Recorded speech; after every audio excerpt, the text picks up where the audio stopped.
All right. Well, hello, welcome everyone. Thank you so much for being here tonight to meet Joe Mackey. Joe Mackey is running for the 4th Congressional District here in Indiana, and I'm so proud and privileged to introduce him to you. If you haven't met Joe, this is a real treat. And so I want to just get us kind of kicked off. I'll have Joe introduce himself. We have quite a few people who are joining in, and we have several people who couldn't make it, but we have great messages to give to you. I've had messages from people saying, I couldn't make it tonight, but Joe's got my vote. Or, I haven't voted for a Democrat in a long time, but I'm going to vote blue for Joe this year for the first time. I talked to some younger people who are getting out for their very first vote, and they're very proud to vote for you. So I've gotten a lot of messages as we've been inviting people to this meet and greet, Joe. And so I'm so excited for everyone to hear what you have to say. My name's Jennifer. I know Joe personally. He is a man of great character. He's a kind person. He has great ideas, but I think what I like most about him is his character. Joe is no stranger to struggle. He's no stranger to adversity. One of the things I know about Joe, and I'll have him share his story in just a second, is that he lost 2 children to pediatric cancer.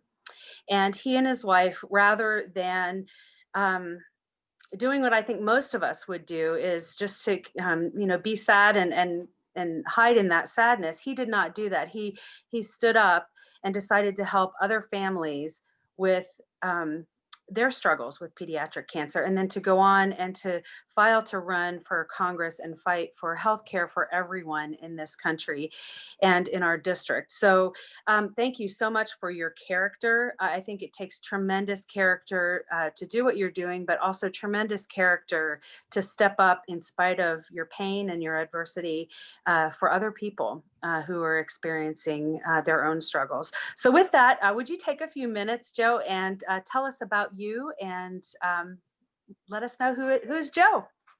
So yeah, I am Joe Mackey. I was born and raised in Lafayette here in Indiana.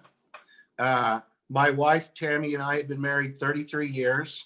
Tammy actually grew up less than 3 blocks from my boyhood home. So we grew up in the same neighborhood, very much the same kind of background. My mother worked for National Homes Acceptance Corporation. Tammy's dad was a police officer here in Lafayette, he retired as a lieutenant. We had 3 children, Connor, Patrick, and Claire. We were your typical middle-class family. I am a machinist by trade.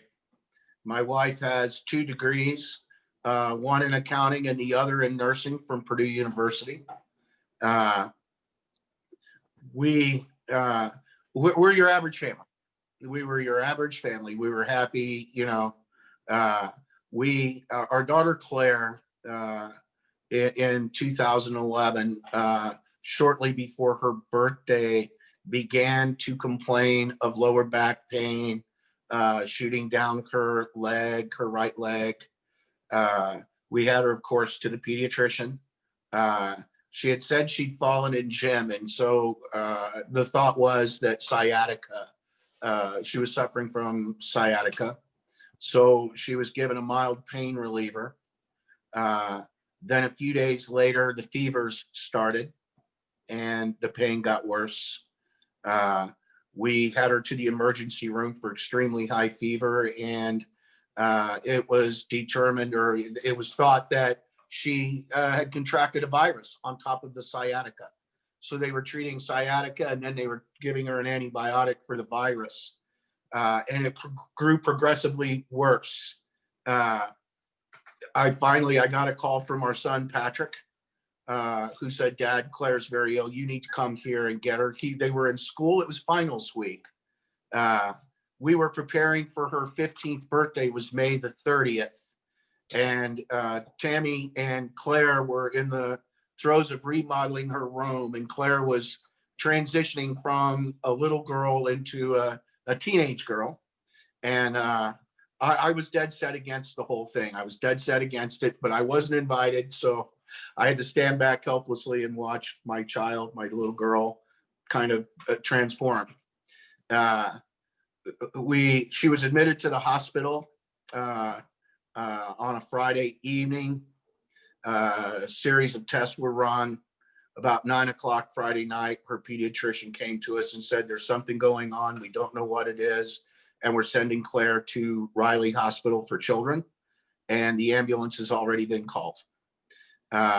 So we then were off to Riley on Friday night. Over the weekend, Riley ran a whole battery of tests. We spent most of that time with the infectious disease doctors who were pursuing or chasing down the virus.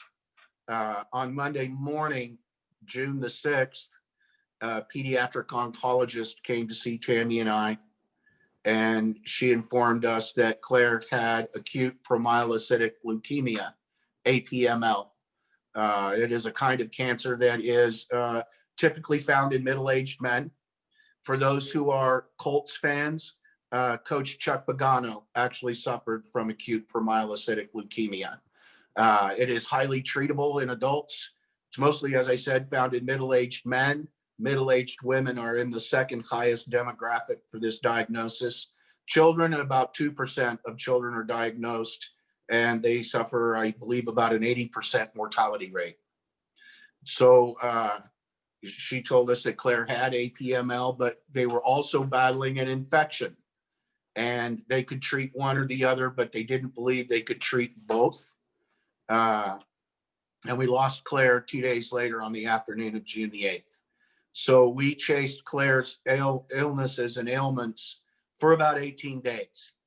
And from 18 days, she went from this 14-year-old girl who was remodeling her room and planning her birthday party to being dead.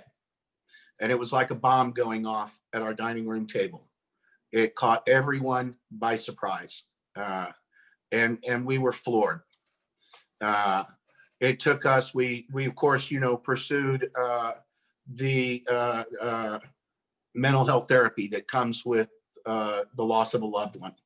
And we discovered the new normal. Our oldest son, Connor, was in his first year at Indiana University. Patrick was in his third year as a high schooler, junior. And it took us a while to kind of recover. About, I don't know, 18, 20 months later, Patrick came home from school. He was a senior. It was a senior. But he came home from school and he said, he told his mom, he told Tammy, I tried to donate blood at school today, and the nurse told me my hemoglobin was at 10 and that I should see a doctor. Now, after what had happened to Claire, of course, Tammy and a number of the women in my family are nurses, men and women. Tammy had made herself an expert on blood maladies. And I could see by the look on her face that there was deep concern. So the next morning, we arranged for Patrick to get a CBC test. We asked that an oncologist or somebody look at this, and his pediatrician stepped in and he called we called on, it was a Friday morning again, and he said, you need to see an oncologist. So Tammy called me at work, and I came home, and the two of us sat down and we started calling oncologists. We started in Indianapolis and around the greater Indianapolis area, and we worked our way all the way north in the Chicago area. And we're told the same thing. We can see Patrick in 2 weeks. And we said the same thing. We don't have 2 weeks. We lost a child in that time frame, and we're not going to lose another one. So by 5 o'clock that afternoon, we had maybe 6 or 7 nurses here at our house sitting around the dining room table, all of them calling any doctor they'd ever had communication with, contact with. No stone unturned. We found an internist, a young internist, who said he would look at Patrick's slides, and if he saw something he didn't like, he had a friend who was an oncologist, and he would call and see. And so this oncologist called us around 6 o'clock and said, hey, I'm leaving the office. I'm going to go over to the hospital and look at Patrick's slides. And if I think there's a problem, I will give you a call. So he called us about 8 o'clock, 7:30, 8 o'clock. And He said, there is a problem, and I want Patrick in my office Monday morning. And so we had set this up. The next morning, Saturday morning, about 9 o'clock, he said, this oncologist called and he said, hey, I passed Patrick's slides by an oncologist at Riley. And the oncologist says that he believes it's cancer and he wants you in the outpatient clinic Monday morning at 9 o'clock. So we were on our way back down to Riley. Patrick was diagnosed with ALL B-cell leukemia, and he survived 8.5 months of treatment, including a stem cell transplant before we lost him. We lost him on December the 14th of 2013. So 30 months after losing Claire, we lost Patrick. And we were devastated. And so Patrick's friends actually came. Patrick was well known across the state for his talents at football. He was a 4-time IHS 2A state champion, a captain of his offensive squad. He was a lineman. He was a big, muscular, strong young man. So there were a number of fundraisers, and when the fundraising was over and everything was done, we had about $13,000 left. And we knew it wasn't just spend money. We knew it wasn't just go out and do something with this that's fun. But we didn't know what to do. And so Tammy and Connor and I sat down, and we were actually discussing it when Patrick's friends called, 5 or 6 of them. And they said, we want to come over. And so they came over and sat down with us, and they said, we want to do something in memory of Patrick and Claire, something positive. What can we do? And the discussion then grew into what would we like to do? So I'm a big fan of science, and I was wanting to invest heavily in genomic and genetic research being done at Riley, at pediatric specific cancer research. But Tammy, is very what I call the family humanist, and she knew our experience, and we knew other families who were with us on the cancer ward at Riley. We knew the struggles that were going on, and so that we decided to form a foundation, the Mackey Children's Cancer Foundation, named after our children, and we do both. We invest in the pediatric specific cancer research being done at Riley, which is producing remarkable results. But we also understand that families need help paying those out-of-pocket expenses on medicines that are very expensive. They're very expensive for a child being treated for cancer with any disease, but our experience with cancer. We also know that, families need help paying bills, buying gas, getting a car fixed, paying their rent, buying their other children clothes, school clothes. Kids don't stop needing because one child in the family gets sick. There are needs that must be met, and the economic impact of catastrophic illness in a child is extremely expensive. So this is what our foundation seeks to do. We don't do it loudly. So, a lot of foundations will ask for a picture. Give us a picture of your child. And we see that as exploitation. Our job is to go in, help a family, and get out of their way and let them deal with their problems. We just send a little card that says, we're in this fight with you. If you need us, here's our number. You call us, we'll be there. And we told a number of people over the years that we're not the last call they make, we're the first call. Because we can pick up the phone and get things done, and we do. We're pretty much zealous about it. It was our experience. Now, Patrick was treated for 8.5 months, and his gross billing was $7.26 million. I worked for a manufacturer here in Lafayette, a high-end manufacturer. I had great benefits. I had good insurance. But it wasn't near good enough. And so our insurance covered about 50% of the bill, just over $3.5 million, 3.6 million, whatever that was. And we were left with the rest. And of course, Medicaid stepped in and paid some, and Riley wrote some off, and we were nonetheless still deluged. On top of losing the child, there's the funeral expenses. But I'd heard so many of these stories that I no longer could stay in my job.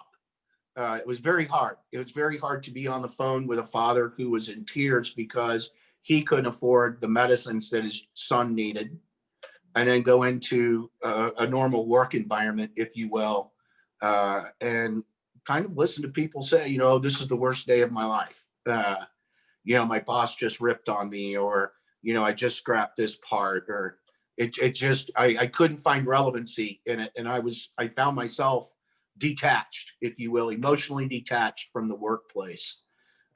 So I retired and I threw myself into the foundation.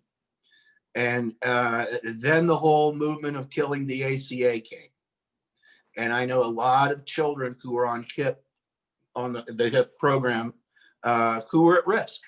And I watched our own congressional leaders in the Senate and the House here in Indiana vote time and again to kill the ACA. And I knew exactly what that meant to the families that we were trying to serve. But it was other families. It was everybody. I mean, when you go out and talk to people, and that's what got me off the couch. Initially, it was healthcare. Now, the one thing that I can say is there was nobody that could tell us definitively why our children got cancer.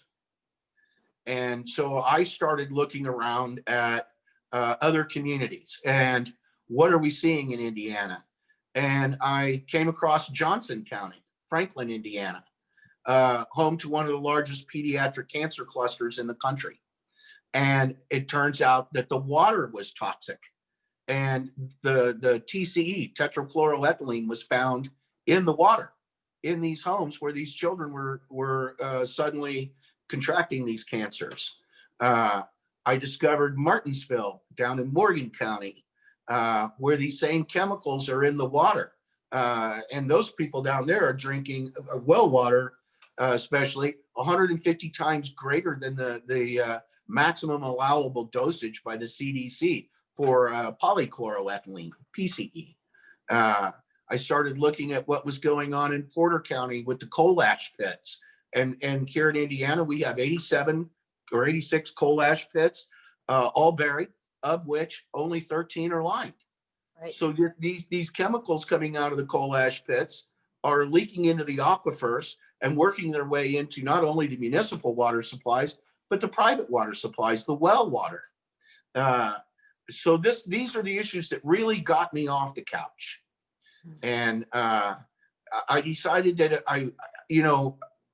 as a Democrat, it's very hard to run. The 4th district is very red. And, there is a certain amount of trepidation on the part of somebody like myself, who is a retired machinist, to go out in public and start speaking. And but I did anyway, because these are too important. These subjects are too important. And then what I found was that I was being listened to and that people were in agreement. I found you. I found friends along the way, scientists, doctors. I learned about the difficulties of public school education. I learned so much from everybody that I came in contact with.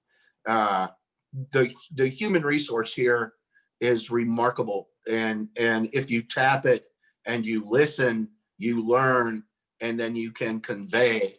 And this is what I have been doing. I ran in the 2018 cycle, and in a crowded field, I placed third, a distant third. But I didn't stop. I continued to go out. I campaigned for Toby Beck, who won the primary in 2018. I continued after the general election. I stayed out in the communities. I stayed engaged. And I came back in this cycle. I learned a great deal. 2 years ago, when I ran in the 18 cycle, it was just myself and a friend and a message. And I you know this, running for Congress is a big deal. It takes a lot of people and a lot of effort, and none of which I had in 18. But along the way, I met Teresa Brandon, my campaign manager, who was a remarkable human being, a remarkable soul. And Teresa grasped what I was about. She saw the picture very clearly. And then she began to build a base around me that became our campaign. And we went out, we won our primary, again in a crowded field, 54% of the vote. We were very pleased about that. We have picked up people of all ages. We've picked up a lot of young people, Democrat and Republican alike, who are coming on board because they understand that we, the Democrats, are addressing the problems they see as major issues in their lives: the cost of higher education, healthcare, our environment. These, it's a sad thing to say they're political issues today, and I wish they weren't. There's no way that our environment, our shared environment, should be a political issue. This is something that affects all of us. It doesn't matter what your political bent is. If the water you're drinking is toxic, it does not matter how you feel about education. If your children are being denied that opportunity, and they are in the rural areas, make no bones about it, our rural children lack equitable education. They lack the opportunities that our more urban and suburban children are receiving.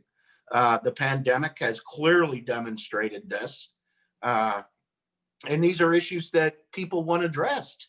And so I'm out there pretty much on a daily basis, beating the drums and listening to people. And I'm grateful. We have been very successful. We've been very successful in reaching what I call common ground, or common ground issues. And this is where we have dwelled and stayed, and we hammered this. This is about all of us. And these are the issues, that if an issue affects all of us, it shouldn't be political, but today it is. So that's Joe Mackey in a nutshell. And I look forward to answering some questions. Awesome. Well, I have some questions for you. I've been receiving them as you have been talking, and I have a few that I want to ask. So, Joe, what is your top priority when you go to Congress? What will be your top priority? Well, I used to list of 1, 2, and 3. I'm a little more aggressive. I have a lot of top priorities. Healthcare is first. We can't do anything if we're dying. The American people, we don't have a healthcare system in the United States. We have a healthcare market. We're not patients, we're healthcare consumers. And our opportunity to participate in the healthcare market hinges on income, fluid cash. That you could get the better treatments if you can afford it. And we see this all the time. If you can't afford it, and we know millions and millions of Americans put off needed surgeries because they can't afford the out-of-pocket expenses. They are rationing life-saving medicines because they can't afford it. So, and I use insulin as an example. You can go to Canada and buy a vial of insulin for $30, or you can stay here right across the river in Detroit, and it's $320. And I know diabetics right here in the district who find it cheaper to drive up to Niagara Falls, stay the night, go into Canada, buy 3 months supply of insulin, and then come home. And that's cheaper than driving down to their local pharmacy and buying that same insulin, the whole trip included. So we have a real problem. So healthcare first, environment, and especially remediation. We need to clean up our act. And I find myself, I hear this a lot, Jennifer, and it drives me a bit crazy. Well, that Donald Trump, look what he's done with the EPA. But the reality is here, the Republicans didn't do this. The Democrats and Republicans together did this. We did this. All of us together have participated. We can't blame one administration when we've had a number of them, Democrat and Republican alike. We've had super majorities on the Democratic side and the Republican side. We have a major problem. And so it is about all of us. And all of us created this, and it's going to take all of us to clean it up. And the technologies are there to do this if we all decide to work together. If we come together and say, safe drinking water is far more important to me than anything else. If I'm being poisoned, I can't be a positive influence. If our environment isn't healthy, we're not healthy. These are the things that I think that we're going to do. So, healthcare first, definitely environmental remediation, and lastly, education. We are struggling. And I will tell you, we watched as the Trump administration was going to curtail the B2B visas. And the two industries that really, really screamed the loudest, the first was the high-tech industry, who came right out and said, we are reliant on foreign talent and skill to run our businesses. But the second industry was rather terrifying for me, and that was healthcare, doctors. We have tens of thousands of foreign doctors here in the country, without whom our healthcare market, as it is, collapses. And so, I can't imagine, a county like, say, Cass County with one pediatrician who happens to be an Indian doctor whom is well loved up there, having ICE come in and collect him out of his office, put him on a plane and send him home to India. This is insane. One of the problems that we have, and we have here now in the 4th, North Putnam High School, graduated seniors, and not one of them are going to college. We're seeing now kids who are avoiding continuing education beyond high school because of cost. They don't see the value in it if they come out and they're $60,000 in debt. And here in Indiana, we want to hire them at $40,000 a year. And they're suddenly, they can't afford a car. They can't afford to live away from home. It's just insane what we're doing. So education, we need to make education more affordable. Now, I know a lot of Democrats support taxpayer funded education, but I think we can be smarter about it.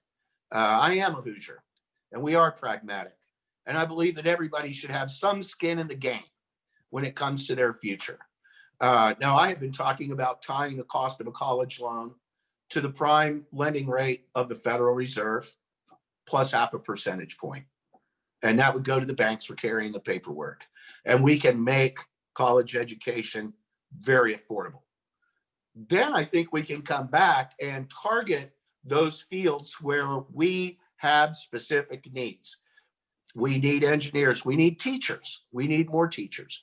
And we can target higher education, and we can target debt forgiveness for services rendered.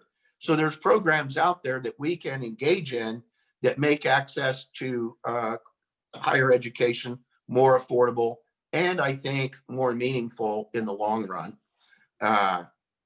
So there we have it: healthcare, environment, education. Those are my top 3.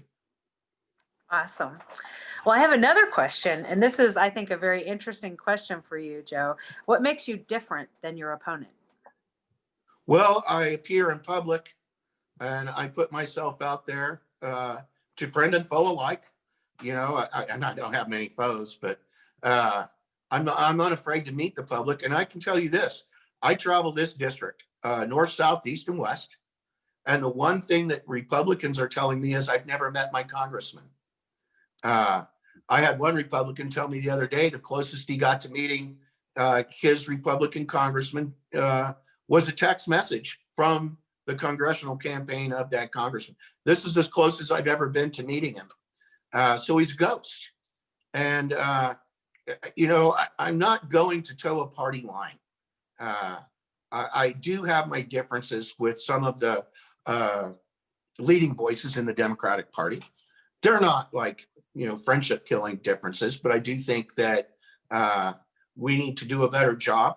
I have taken some heat for my position on healthcare and the Medicare for All bill that's out there. I don't believe it covers, I don't think it does enough for rural America. But I'm out there addressing these issues, and he's not. I'm out there in the public every county I go into, you are going to find people that say, well, Joe was here last week. Joe's going to be here next week. I'm putting up until very recently now, I've been putting about 2,000 miles a week on my car. And that's, that's driving everywhere, seeing everybody, talking to everyone. And I've been doing this. I did it in the 18 cycle. I'm doing it now. So, what separates us? I'm going to Washington to represent the people of the 4th Congressional District. And my opponent is going to Washington to represent Donald Trump. And I think there's a big difference in our priorities. So. You answered, I think, a question that came up, which was, what does it mean to you, or what do you think it means to be a representative? And you kind of addressed that, but is there anything you'd like to add to that question? Well, let's just take a look. I mentioned our rural communities. Our infant mortality rate is among the worst in the nation. The 4th Congressional District accounted for 46% of the incidence of infant mortality in 2017 alone. Almost half died right here in the 4th. These are rural children. They're dying of medically treatable illnesses because there is no even basic health care for children. Same with women. Our maternal mortality rate is the 3rd worst in the country. Among Black women in Indiana, the mortality rate is nearly double the national average. But nonetheless, this is predominantly a rural issue. We're not meeting even the basic healthcare needs of our women and children. We're failing in the rural areas in terms of healthcare for women and children, in terms of education for our children, in terms of infrastructure. In the rural communities, these communities, in terms of emergency response, are very reliant on their rural fire departments, their volunteer fire departments. And what we find is they're underfunded, under-equipped, and understaffed. And we're watching Hoosiers now in my district die waiting on an ambulance because one or both ambulances are on runs out of the county. Jasper County, for instance, if you have a critical need in Jasper County, you are going to be transported to either Merrillville or Lafayette. Now, I-65 runs right through the length of Jasper County. And I have been in Jasper County with Democrats when one of them got a message from his brother-in-law, who's a volunteer fireman. And the message said, don't have a heart attack. There's an accident on I-65 and both the ambulances are gone. And so everyone be careful. And this is the mindset that they have in the rural areas, but they're also, I was speaking not so long ago to a woman whose mother died of a heart attack waiting on an ambulance. That came 20 minutes after she passed. So, we need to focus on our rural communities. And I say this, Jennifer, I'm out to end the very concept of flyover state.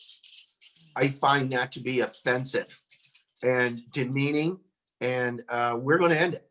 We're not flyover states. We're American communities. We're part of the American family. We're a vibrant part of the American fabric. And we should have a seat at the table. I say this, I will say it till the day I die. Our brothers and sisters in the rural communities are just as deserving of healthcare, are just as deserving of equitable education, are just as deserving and just as needy of infrastructure as we are in the more urban and suburban areas. And we're going to fight for them. We're going to fight for those needs because these people have been forgotten by Democrats and ignored by their own Republican Party. And I think that the folks out there are fed up. I think they're fed up. I actually had one person say, the only time I meet my Republican representatives is when they're looking for money or a vote. But I've never met a Democrat. And this speaks to, I tell Democrats, if you're going to run for an office, you must be willing to wade into the waters where the sharks swim. And if you're too afraid to go out and talk to your own countrymen about the problems we're facing, then you have no business in politics. And I have spent a lot of time in our rural areas. because I think, first off, they have been ignored, and they know that, they feel that very much. And what I found was, the more they got to know me, the more they got to like me, because I am, in a very real sense, one of them. I know their families, and I know their communities. I know what's going on in the communities. I do everything I can to stay in touch. If I'm going into a county, and I know Republicans in the county, and I know Republicans on, I tell them, hey, I'm going to be up there on Wednesday at this event. You want to have some coffee? Why don't you bring some friends? And that's, that's how you build the relationships. I can tell you it's very hard to, vilify someone that people know. You can't very well go out and call Joe Mackey a communist and a socialist when people who know me know I'm talking about the issues that are affecting them. And so they tend to be a lot less frightened of these gaslighting words. I'm not a communist. I'm not a socialist. I'm an American. And I believe that we can have a better country. And I think people are ready to listen and discard this whole nonsense, this gaslighting. Let's scare them with these words.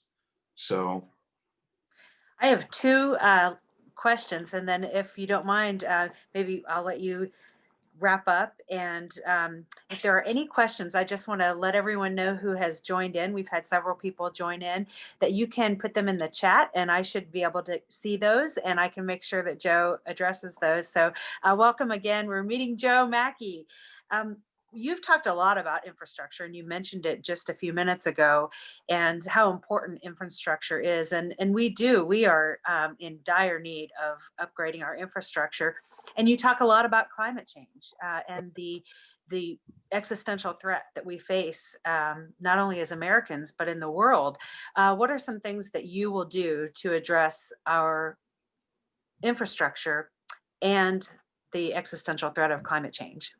So, we've come a long way, Jennifer. I don't think there are too many anymore arguing the reality of climate change. So I think we've grown past that.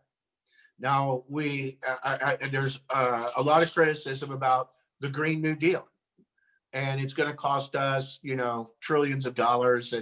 And so I think the question now is, how are we going to pay for it? What I have been following, and what I have been certainly campaigning for, are the creation of tax-free green bonds, municipal green bonds, commercial green bonds, targeting climate change mitigation. And we're watching other countries do this. India just recently came online, and I believe they're looking to raise $11 trillion in tax-free bond finances over the next decade to address climate change mitigation. I think we should do the same thing. I think we could do this. I think that we could open it up and provide even small communities that chance to upgrade their water system, their water purification system, upgrade sewage systems, install sewage systems in many cases. I think that there are a lot of opportunities for smaller communities, for community as a whole, to pursue those projects within the Green New Deal they see as being feasible for them to do. The one thing about the Green New Deal is there's a big assumption that everybody must do everything on this list, and that's not how it works. Certainly, communities have to work within a price range, what they can afford. We all work on budgets, but we can make it affordable for them to do this, and far more accessible. And I believe harness the power of the free market, harness the power of Wall Street to drive this change. We can partner with Wall Street. They aren't our enemy here. They could be our best friend. And I think that this is something that it should appeal to everyone. Tax-free, first off, is something I think a lot of Americans can really start to look at and appreciate. We don't have to make it painful for the American taxpayer to do this, but we can make it easier, I think, for municipalities to pursue those projects that mitigate the environmental crisis that we're facing. And I say that not just in terms of climate change, but also in terms of remediation. We're the third most polluted state in the nation. In 2018, we put what is it, 18 million tons, or no, I'm sorry. In 2018, 3.5 million tons of toxins into our air, our water, and our soil. And that was just in 2018 alone. So we know we have a major problem. We're turning our state into what I call an industrial sewer. And we need to clean our act up. So, that's how we pay for, that's one tool that I would insist that we do, and I would campaign for that. I think I could get a lot of people on board with that on both sides of the aisle. I think this is something that we can do to work together. There is a group, caucus in Washington known as the Problem Solvers. It's a bipartisan group. You cannot just become a member. You have to join with someone from the other side of the aisle. You have to work on two issues together. And you come to the caucus, you say, we're going to work together on these issues. I think that financing environmental remediation, mitigating the environmental crisis that we're facing, I think that's an issue that we can work on together. Healthcare, certainly in the rural areas. There are rural Republican congressmen right now that I know would vote for a comprehensive healthcare bill if the rural communities were included. And so there's opportunities here to work together. I look forward to the opportunity. I do. I think that the country needs it. I think the country is desperate to see their elected officials work together. It's time to stop hating each other. It really is. Hate does us no good. Hate only builds, it tears us farther apart. And there are issues that we can all agree are issues. And I will focus on those. You've mentioned several things that we really know. We are in this together. We're in this together to solve the climate crisis. We're in this together during the pandemic. And one of the last questions that came through has to do with what would you do when you're elected to help families that are suffering in the pandemic? We have lost, as you know, well over 220,000 Americans to this disease. 30,000 people have, or 30 million people, have lost their job. And with that, of course, went their healthcare that was tied to their job. So this is all connected. What would you do, or what could we do differently to solve that problem? Well, Jennifer, take a look. I mean, I go back to the Wall Street collapse of 2007 and 8. We bailed out the major corporations. Everyone was like, oh, we bailed out yay. And then we watched entire housing additions in states be bulldozed over. Houses were repossessed. People did the same thing, lost their jobs, lost their health care, lost their homes. We come now to 2020, and Washington did very much the same thing. We bailed out cruise lines, who are famous for registering their vessels under foreign flags to avoid paying federal taxes. We bailed out, for the love of God, Amazon. We bailed out Amazon. I want to see an economic plan put in place that deals with the catastrophe at the human level. I believe in a universal basic income. If we had simply created a universal basic income program, we could have shut down. People would have maintained a standard of living that they were accustomed to. They would have been able to pay their bills. Now, I think, a UBI of 85% of your income under an extreme condition like a shutdown would work. I mean, think about it. You're not going out to dinner. You're not going to movies. You're not going on vacation. So I think a 15% loss is sustainable. And it didn't happen, but I would insist that happen the next time around. We literally built a financial superhighway to Wall Street and a cow path to Main Street. And we're seeing it now. We're watching small businesses. There's billions and billions of dollars in small business funds that have yet to be dispersed. And small business people are saying, well, the system keeps kicking me out. The system collapses, or I timed out, now I have to start over. It's insane. So a government must work for the people on the street level in the community. And I'm talking small businesses as well. We've lost 1 in 5 small businesses have gone under, 20%.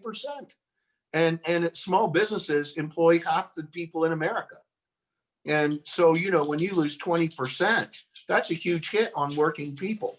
So, you know, Washington failed to plan for a catastrophe like this, whether it be a Wall Street collapse or a viral pandemic. We simply failed to plan for it, and we need to have one. And it needs to be inclusive, and it needs to start with the people who go to work every day. And I say this, you know, the cruise lines could have gone bankrupt. And within 6 months, the Billionaire Boys Club would have gone in there, bought up those vessels, reopened those doors, and been sailing on the high seas again. But the employees went bankrupt and weren't bailed out. And this is what I say, the airlines are the same way. If we had bailed out their employees with a universal basic income, it would have been far less catastrophic than what we're seeing today. So, you know, I'm a blue collar guy. I come from a manufacturing background. I've been laid off. I've stood in unemployment lines. I understand exactly what it means to know that instead of a $600 a week paycheck, you're getting a $200 a week paycheck. And what does that mean in the way of buying food for your family, keeping a roof over their homes, paying your mortgage, paying your bills? So this is the perspective that I take to Washington, and I will not surrender it. I will not surrender it, not for a vote, not for a donation. You know, I'm not a career politician. I've had a career. I'm a machinist. This isn't an avocation for me. This is literally, I think, a time of crisis for working people. Yes. And I think that we need to send more working people to Washington. I do. I say that. If blue collar people want to be represented in Washington, then send blue collar people to Washington. Otherwise, we're going to end up in the same boat where far too many elected officials talk about us and very few of them speak for us. And I think we need to have our voice there. Yeah. Well, thank you everyone for joining. And if you watch this later, my heart is full. I mean, when you think about this, we have an opportunity to send Joe Mackey to Congress. Joe Mackey has already said that he believes that healthcare is a human right. And you heard his story. He knows this firsthand. He knows how it feels to be suffering during the loss of 2 children to cancer. He believes that we can rebuild America in a way that helps everyone in the rural communities as well as the suburban and urban communities by upgrading our infrastructure and solving big problems like climate change. Joe is going to go work for us. That's what I hear when I listen to you. I hear someone who is willing to go out and fight for us, fight for the people. And we need that in this country right now, and especially right now with all of the suffering that we have going on during this pandemic. And so with that, Joe, tell us, for anyone who hasn't met you before, election day is Tuesday. You know, we have millions of people who have already voted, but people are still going to the polls. How would you ask them for your vote, for their vote? Well, you know, I look around the district, and I mean, really study it. Take a look at your candidates in the 4th district. I have answered the League of Women Voters 411 at the state level and at the local level, both here in Tippecanoe County and in Cass County. I answered every League of Women Voters chapter that reached out to me. I think it is very telling if you go to the Tippecanoe County League of Women Voters 411 and look at your congressional candidates and read their responses to the questions. I think it's very telling. I think it draws a very clear line of demarcation between myself and what's his name. You can find me at joeforhoosiers.com. You can find me on Facebook, Joseph Mackey, Joe Mackey for Congress.